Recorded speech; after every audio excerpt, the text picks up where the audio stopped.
It's time to go inside the boardroom. It probably is time. You know why? I respect anybody that was on the Warriors beat during those years. And take a seat at the conference table. Guru's great, too. Welcome to the Executive Show. Nothing easy! On 95.7 The Game. Brought to you by Afici, San Francisco's newest culinary adventure. Located at 680 Folsom Street in San Francisco. Go to Afici.com to book your reservation today. All right, this is the Executive Show brought to you by Afici, San Francisco's newest culinary adventure, located at 680 Folsom Street in San Francisco. Go to www.afici.com. That's AFICI to book your reservation today. Hey, Zaza, how you doing? Thanks for joining us. I'm feeling great watching the World Cup. Obviously, I don't know if you guys. We got it on. But yes, so I'm excited for Sunday for the finals. It's going to be fun. I'll probably want to announce that I'm cheering for Messi. I'm a big Messi fan, so okay. Hopefully, all right, going to put out. We'll allow that here. Hey, and we're joined by Zaza Pachulia. Hey, Draymond got into it last night with a fan, and the fan was ejected, and it got me to thinking, you were a pretty tough player in your own time. How often does that happen? How often did it happen to you where, I got to imagine there's times where you're hearing it from an opposing fan, but it doesn't register. Like, what does register, and what are some of the situations you've found yourself in during your playing days? Well, it's always hard to play on the road, guys, right? And, I played in Milwaukee for 3 years, and I think their fan base is really, really special, really amazing, and very passionate about the basketball team. And especially the last couple of years, they've been seeing the success, and of course, they're getting a lot of support. I don't know what the conversations was between Draymond and the fan. Obviously, there's an investigation. That's what I read today. There's an investigation going on. I saw the fan got removed from the game. Obviously, he was sitting very close, and there was something said that Draymond didn't like it. And did you ever have a fan? Did you ever have a fan ejected?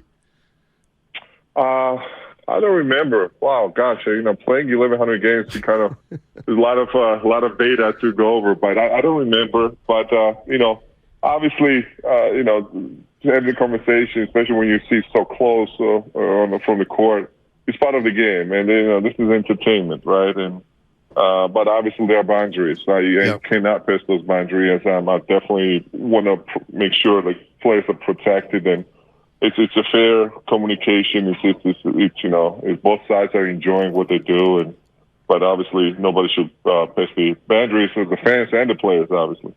Zaza, you know what it's like to be a defending champ, and the Warriors are 14-14. And Saturday night, I text my guys, Steiny and the rest of the gang, a great effort without Wiggins against Boston. I felt like they sent a message, and Clay was showing me that old defense. But when you look at them on the road, and last night I know it was Milwaukee, but Zaza, they're 2-12.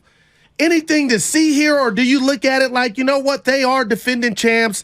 It's just kind of a championship hangover. No big deal. That's a really good question. And I remember, actually, we've been doing these interviews, every second Wednesday, right? And I remember when we first started, when season started, there were so many concerns, and we were talking about, well, Clay's not feeling. What do you think? What's going on with Clay? And now we're talking about how Clay looks great, and his defense, and offensively he's making shots, right?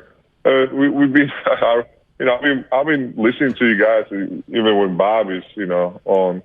The message is pretty clear. It takes time, right? And, you want to call it championship hangover, or you want to call it whatever you want to call it. Doesn't matter, right? We believe our players, we believe our coaching staff, and we believe our experience in what we've been getting and have, for the last couple of years now. And I know we know it's going to take some time. We know every month is going to be better and better, and that's what we're experiencing, right? So, but from the other side, from a fan standpoint, I totally understand. You don't want to see games like yesterday, for example, right?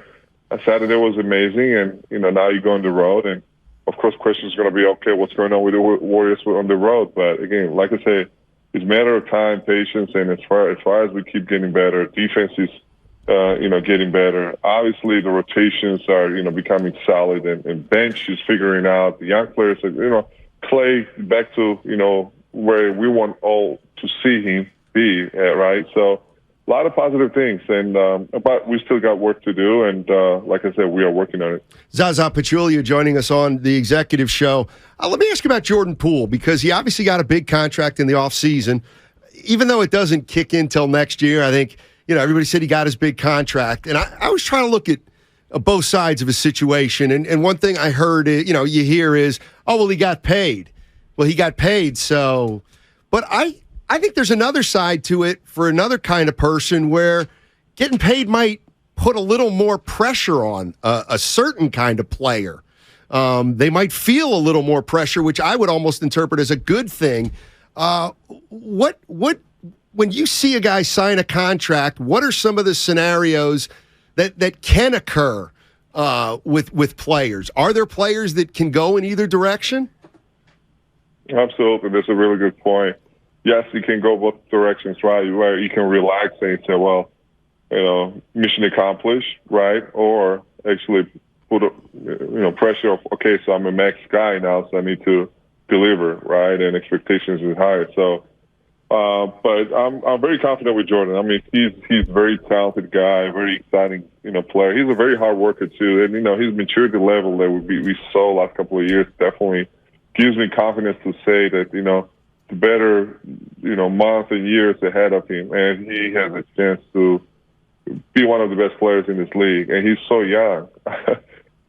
Even though we're talking about max contract and looking at his age, he's so young. So it's work in progress, guys. Like, it's a special moment. If you look at it, it's such a special moment where this guy was 2 years ago was in the G League bubble, right? Yep. And nobody knew what was going to be that his future looked like, right? So there were a lot of questions and a lot of observations. But here we are now, only 2 years later, we're talking about him being a max player. So, I mean, he earned it. He, well deserved. I love Jordan. I personally, and I love watching his game. But like I say, he's still young. He must growth, and that's what we value. I mean, we value his upside, and he has so much more to improve. And just exciting. Hopefully, it's gonna happen in front of our eyes. And like I say, every month and every season is gonna be better and better for him.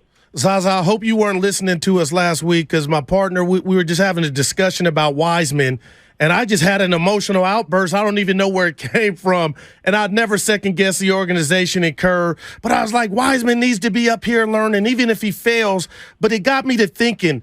I said before he came back that he needed to get thicker, stronger. You're a thick, strong dude, and you knew how to impose your strength in the paint on an NBA hardwood. Wiseman's 21. My question to you is, if he goes in the gym and gets super duper strong, can you talk about the science of being able to use that new strength to where you can kind of inflict it on the opposition? Because I'm up here thinking it's easy, and I'm like, nah, it's a science. Can you speak to that?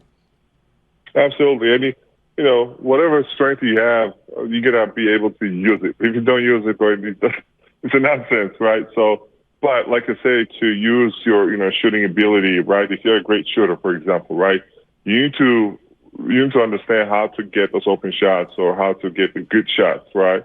And where are the spots that the good shots are coming from on the court, right? So, all these things needs a repetition. Same thing comes with the strength, right?